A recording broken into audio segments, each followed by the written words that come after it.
G'day Pickleball family. First thing to know, as shared on novolleys.com, Pickleball's Duper aims for future beyond being MLP's nerdy sibling. Duper adds new board members and investors amidst app upgrades and global expansion. Duper, Dynamic Universal Pickleball Rating, the global pickleball rating system created in 2021 by Major League Pickleball founder Steve Kuhn, recently raised $8 million from a new ownership group that brings stability to the startup amidst the MLP's ongoing merger attempt with the PPA Tour. Duper has been kind of like this black box for a little bit. People didn't understand what was going to happen to us. We were always seen as MLP's nerdy sibling. Duper CEO Tito Machado told No Volleys. I think this is a great opportunity for Duper to have a board that is focused on our growth and is more tech-based, he said, adding, "We are the only child now." New board members and investors for Duper include tennis legend Andre Agassi, Rain Ventures, Jay Farmer of Ronan Capital Partners, Brian Yeager of the Champions Companies, and R. Blaine Walter of Incord Communications. Real estate developer David Cass, who owns the Columbus Sliders franchise in MLP, Major League Pickleball, will serve as Duper's new owner and chairman as the startup adds social features into its platform of more than 500,000 users. The core of Duper is its ratings mechanism that analyzes match results to assign a rating from a 2.000 to an 8.000 scale to evaluate players. Duper's app recently updated its algorithm to consider the score of matches when calculating player ratings. A player who beat their opponent 11-0 previously received the same boost for beating their opponent 11-9, for example. Its algorithm also now puts an added emphasis on the outcome of recent matches and total matches played. We broke every record of engagement on the platform, Machado says, of Duper's activity following last week's updates. The introduction of Duper feeds now lets users follow their friends on the app, post pictures from their pickleball matches, tag players and clubs, and write comments. Machado compares Duper's new features to Strava, the popular social network for running, cycling, and hiking. We're really tackling the social aspect around the rating, and we're going to keep adding more and more features to get transparency around the rating. Engagement and transparency are the two things that we truly want to give the user, Machado said. About 90% of Duper's 500,000 user base is in the US, but the company operates in more than 140 countries, including China, India, Germany, the UK, and across Latin America. Duper announced its expansion into China in August 2023 with a tour that spanned 5 events. We ran the biggest pickleball event in China ever with 550 players, and we have around 20 clubs in China already using the Duper rating, Machado said. China has potentially been the fastest growing one I've seen so far in terms of the other countries.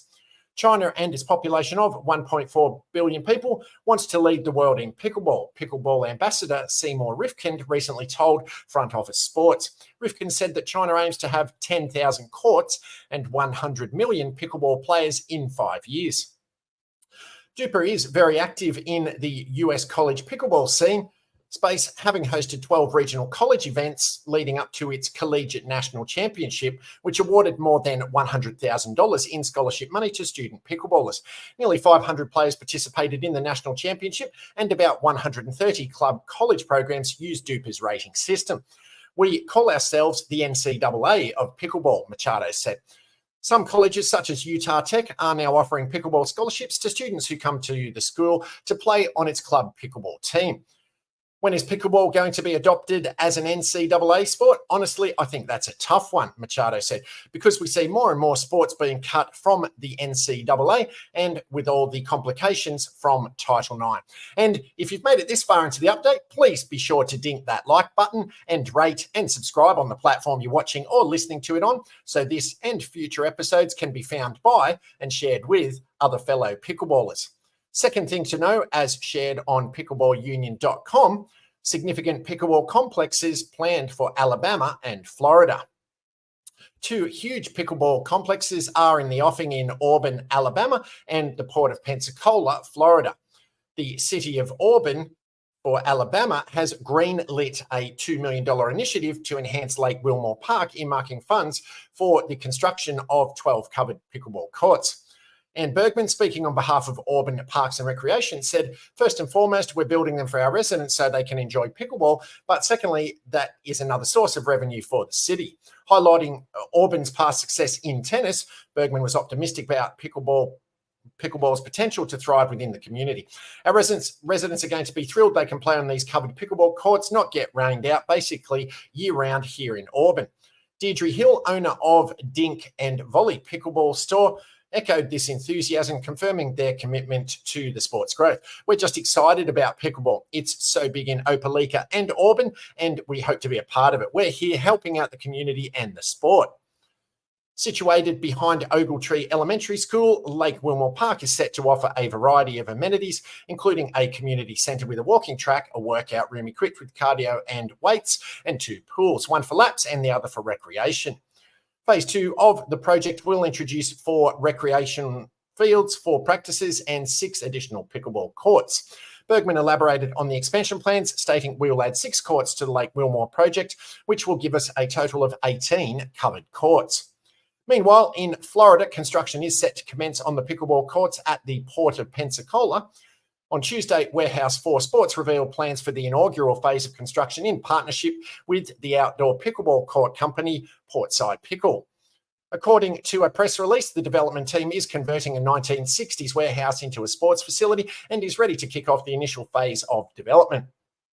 Pending approval from the city of Pensacola, construction will soon begin on Portside Pickle, an outdoor pickleball venue to be situated along Commendancia Slip. The first phase aims for completion within 3 to 4 months following the start of construction. Rob Fabro, the project's developer, emphasises that the outdoor pickleball courts represent the initial step in a comprehensive endeavour to refurbish Warehouse 4 and revitalise the waterfront along the port's western side. We have 2 goals with Portside Pickle concept. First, we want to meet the demand for quality pickleball space, said Fabro. This is the fastest growing sport in the country, and cities everywhere, including here in Pensacola, are trying to accommodate that need. This is the fastest and best way for us to put more pickleball courts into the community and build a quality experience for players. The facility will contain 8 tournament-sized outdoor pickleball courts, an area designated for outdoor activities such as cornhole or giant checkers, and a waterfront concession section boasting seating and picturesque vistas of Pensacola Bay. Fabro also talked about the secondary objective of activating the waterfront along Commendancia Slip and promoting the maritime heritage of the Port of Pensacola. This can be a genuine experiential destination that showcases our waterfront and some of the great things happening at the port. Whether you're playing pickleball or grabbing a drink or bite to eat, you can enjoy the view, watch one of the big ships come in, or catch the American magic flying across the bay, said Fabro. That's a pretty cool experience. Paddles up.